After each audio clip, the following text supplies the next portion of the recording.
ठीक है। तो जैसे श्रेय ने बताया ना बेटा, हमारा मन ऐसे ही है कि आपको समावसरण के बारे में हम बताएं, है ना। तो थोड़ी सी जानकारी हम आपको ये देना चाह रहे हैं, क्योंकि वक्तावर में जो वर्णन आने वाला है अब लगभग 27 श्लोक से, उसमें अष्ट प्रातिहार का वर्णन आता है। किसका वर्णन आता है? अष्ट प्रातिहार क्या होते हैं, जैसे इन्होंने अभी बताया भैया ने, है ना। क्या होता है? सबसे पहले उसमें होता है अशोक वृक्ष। क्या होता है? अशोक वृक्ष होता है, सिंहासन होता है, और छत्र होता है, चवर होते हैं, दुंदुभी बाजों का बजना, और दिव्य ध्वनि का खिरना, पुष्प वृष्टि होना। एक क्या रह गया? सिंहासन तो बोल दिया।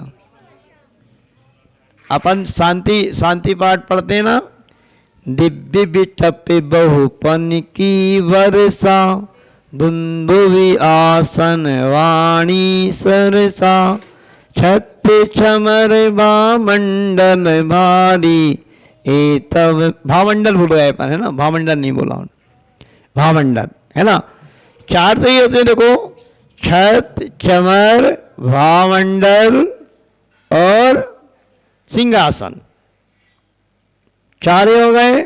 फिर होता है एक अशोक वृक्ष, पुष्प वृष्टि, दुंदुभी बाजा और दिव्य ध्वनि का खिरना। ये अष्ट प्रातिहार होते हैं, ठीक है ना। तो ये उसमें भक्तावर में ऐसे वर्णन आता है कि जब भगवान जी समावसरण में विराजमान होते हैं तो कैसे लगते हैं, है ना, ये वर्णन आता है। अब थोड़ा सा हम आपको समावसरण के बारे में और बता रहे हैं, और जब फिर अपन इसको बाद में और अच्छे से पढ़ेंगे। प्रत्येक बच्चे को आना चाहिए कि समावसरण क्या होता है। कभी आप आंख बंद करके बैठें तो पूरा का पूरा भगवान का समावसरण आपको दिखाई देना चाहिए, है ना। तो थोड़ा सा समावसरण के बारे में बताते हैं आपको। आज हम सभी लोग ध्यान देंगे। जो भगवान का समावसरण होता है, जैसा भी श्रेय ने बताया कि उसको कुबेर इंद्र बनाता है। हम आपको जो यहाँ पे बता रहे हैं ना, इसमें से कल हम क्वेश्चन आंसर भी करेंगे, ठीक है, और उसमें आपको पुरस्कृत भी किया जाएगा जो बच्चा अच्छे से आंसर देगा। ध्यान से सुनना। तो समावसरण को कौन बनाता है? कुबेर इंद्र बनाता है ना। कुबेर इंद्र इस धरती पर आकर के समावसरण की रचना करता है, और जो समावसरण रहता है, वो समावसरण जो बनता है वो कैसे बनता है? ये जो धरती है ना, इस धरती से 5000 ऊपर जाकर के, 5000 धनुष ऊपर जाकर के, और एक बहुत सुंदर नीलमणि के आकार की एक शिला होती है। वो कितनी बड़ी होती है? 12 योजन लंबी, चौड़ी, विस्तार को लिए हुए। 12 योजन क्या होता है बेटा? योजन क्या होता है बच्चों? कोई बता सकता है योजन क्या होता है? यानी ये लंबाई चौड़ाई करने का। जैसे आज वर्तमान में अपन किलोमीटर से चलते ना, तो पहले योजन चलता था लंबाई को नापने के लिए। तो ये योजन होता है कितना होता है? 4 कोस का 1 योजन होता है। इसको समझना आप, 4 कोस का 1 योजन होता है। 1 कोस 3 किलोमीटर का होता है। क्या समझ में आया? 4 कोस का 1 योजन, 3 किलोमीटर का 1 कोस। तो 1 योजन में कितने किलोमीटर हो गए? 12 है। और 12 योजन का समावसरण बनेगा तो कितने किलोमीटर हो जाएंगे? 144, 144 किलोमीटर। है ना। तो श्री आदिनाथ भगवान जो आपके यहाँ मंदिर जी में विराजमान हैं, उनका जो समावसरण था वो 144 किलोमीटर लंबा चौड़ा था। ऐसा समावसरण रहता है। समझ में आ रही बात है बेटा? ऐसा वह समावसरण होता है। अब जो समावसरण होता है ये फीट में कितना हो गया? हाथ कहलाता है ये, इसको हाथ बोलते हैं। ये होता है 1.5 फीट का, 1.5 फीट का होता है ना। तो अब 4 हाथ का एक धनुष होता है ना। तो फिर वो 5000 धनुष का होता है ऊपर जाकर के। तो कितने फीट हो जाएंगे इसमें? हैं 20,000 नहीं, शायद ज्यादा होगा, 30,000 फीट होता है। 6 फीट का एक धनुष हो गया ना, 6 फीट का। ये 4 हाथ का एक धनुष, तो 4 1.5 6 फीट का हो गया ना। 6 फीट का हो गया तो 30,000 फीट ऊपर जाकर के समावसरण बनता है। ऐसा होता है, ठीक है।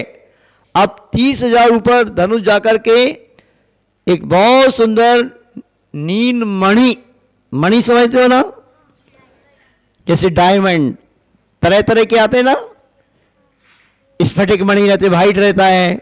तो नील मणि जो होता है नीला होता है। सूर्यकांत मणि जो होता है तो वो थोड़ा सा लाल होता है। चंद्रकांत मणि होता है तो वो भी, जैसे आप लोग कभी बच्चे उधर गए साउथ में गोमटेश बाबूरी भगवान के दर्शन करने गए? कौन कौन गया है? अच्छा, बहुत सारे बच्चे गए हैं, अभी बहुत सारे नहीं गए। तो वहां पर एक मूल बद्री भी आता है। मूल बद्री में धर्म स्थल मूल बद्री आता है। मूल बद्री में वहां पर बहुत सारे भगवान जी, चंद्रकांत मणि, स्फटिक मणि, सूर्यकांत मणि, ऐसे मणि वाले हैं, है ना। बहुमूल रत्न कहलाता है मणि। तो ऐसे उस नील मणि का 5000 धनुष लंबी चौड़ी वो मणि पे फिर समावसरण की रचना होती है। मतलब इस धरती से कितने ऊपर जाकर के? धनुष बोलेंगे तो 5000 और फीट बोलेंगे तो 30,000 फीट ऊपर जाकर के समावसरण बनता है, ठीक है। अब उस समावसरण में यहां नीचे से जाने के लिए उतने ऊपर 20,000 था, मतलब 20,000 सीढ़ियां लगती हैं। आप लोगों ने नहीं ठीक। अब 20,000 सीढ़ियां रहती हैं। वो कहीं कहीं बड़े बड़े मॉल वगैरह रहते ना, और वो ऐसे ऐसे घूमने वाले लगे रहते ना, क्या बोलते उसको? एक्सीलेटर, एक्सकलेटर, हाँ, वो वही लगा रहता ना। समझ लो ऐसी होती है सीढ़ियां समावसरण में। पहली सीढ़ी पे आपने पैर रखा, आप खड़े हुए, कब आप 20,000 सीढ़ियां चढ़ गए पता ही नहीं पड़ता। जैसे उस पर भी ऐसे चढ़ते जाते अपन, ऐसे होता है। तो बहुत जल्दी मिनटों में 20,000 सीढ़ियां चढ़ जाता है व्यक्ति। ऐसा समावसरण होता है, ठीक है ना। आप इतना समझ गए ना। अब उस समावसरण जो बनता है भगवान का, प्रत्येक दिशा में, चारों दिशाओं में सीढ़ियां लगी होती हैं, 20-20 हजार। कहीं से भी कोई व्यक्ति उस पर चढ़ जाए, वो चढ़ जाता है।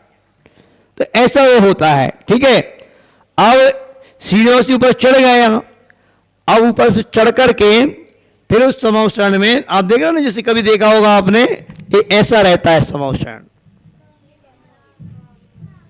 और अपन इसका बड़ा चित्र मिल जाएगा, हम कहीं आपको बड़ा चित्र दिखाएंगे, अच्छा है ना।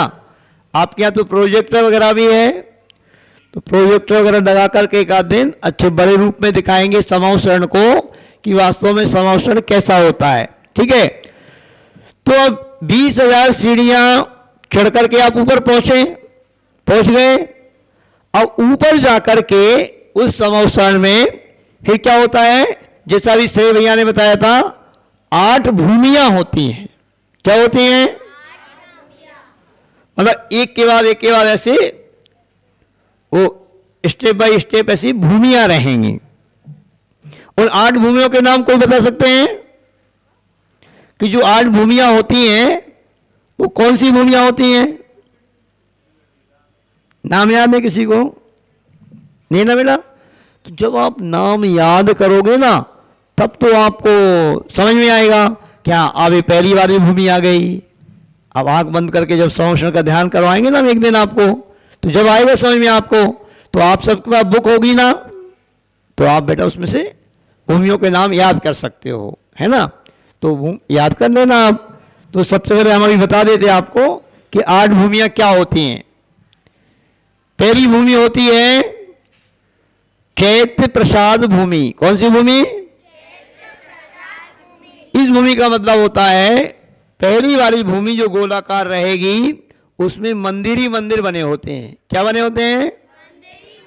बहुत सारे मंदिर बने रहेंगे 144 किलोमीटर के पूरे घेरे में, बहुत सारे मंदिर।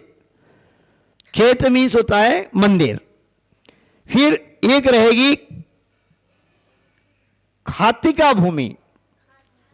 खातिका मीन्स नहर। उन मंदिर को घेरे हुए एक नहर रहेगी, उसमें बहुत सुंदर जल भरा होगा। जो भी व्यक्ति समावसरण में जाएगा ना तो उस नहर में से पैर धोते हुए ही जाएगा। जैसे अपन मंदिर जी में जाते हैं ना तो बगैर पैर धोए नहीं जाते ना, तो उसमें साफ सुथरा स्वच्छ जल रहता है। खातिका भूमि में पैर धोते हुए व्यक्ति समावसरण में आगे जाएगा। तो पहली भूमि कौन सी हो गई? चैत्र प्रसाद भूमि। दूसरी खातिका भूमि। तीसरी हो गई लता वन भूमि। उसमें लता मतलब बहुत सुंदर, जिसमें तरह तरह की लताएं बेल टाइप की रहती ना, ऐसी बेलें लगी हुई हैं और ऐसा बहुत सुंदर छोटा सा उद्यान टाइप का होता है। वो बहुत सुंदर, इसमें अच्छा लगता है वहां पर। तो तीसरी भूमि कौन सी होती है? लता वन भूमि। चौथी होती है उपवन भूमि।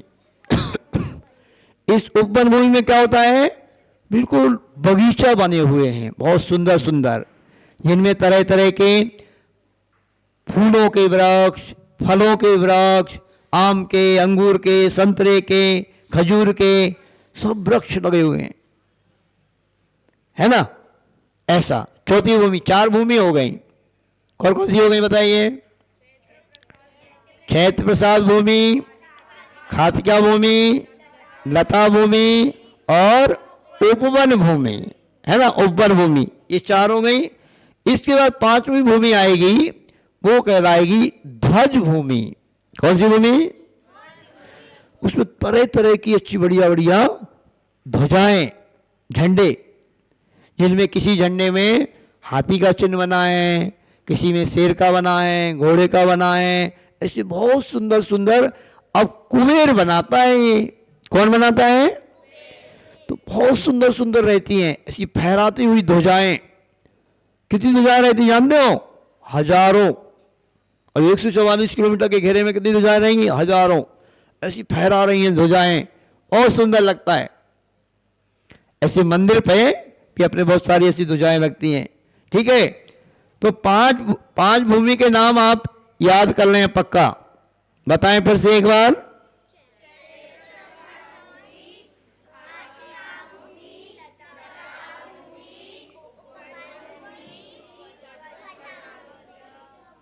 ध्वज भूमि, बहुत बढ़िया, वेरी गुड। बहुत होशियार बच्चे हैं यहाँ के। तो पाठशाला यहाँ पे रोज चलती है।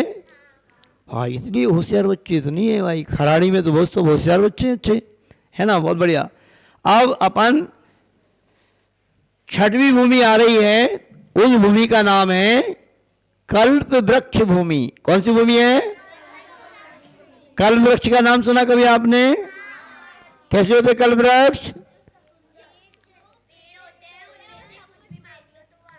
हाँ, उनमें से आपको जो चाहिए वो मिल जाता है। जैसे ये वाली बुक है ना, इसमें बताया है आपको समझ में आ जाएगा कैसी कल्प वृक्ष भूमि होती है। देखना बहुत सुंदर इसमें दृश्य दिए हैं समौषण के, और आप इसमें सब भूमियों का चित्र भी दिया है ना। अब ये नई बुक बन करके आई है, आपको बहुत मजा आएगा इसको देखने में। देखना ये कल्प वृक्ष ऐसे होते हैं। ये इन कल्प वृक्षों में सब कुछ ऐसा लटका हुआ रहता है। क्या क्या लटका रहता है? वस्त्र, आभूषण, माला, भोजन, सब कुछ। इसे आप जो मांगो मिल जाएगा। ये तो समौषण में जो भी व्यक्ति चाहता है ना, उसको जो चाहिए वो सब मिल जाता। ऐसे कल्प वृक्ष रहते हैं 10 प्रकार के। तो ऐसे 10 प्रकार के कल्प वृक्ष होते हैं, ठीक है ना। तो इस तरीके से ये होता है। आज अपन इतना ही समझते हैं, ठीक है। कल पुनः आपको कितने बजे आना है? 5:30 बजे आना, ठीक है। और 5:30 से फिर आपकी क्लास लगेगी। आज इतने लगते अभी भक्ति हो रही। अभी सभी बच्चे अब आराम से नीचे उतर कर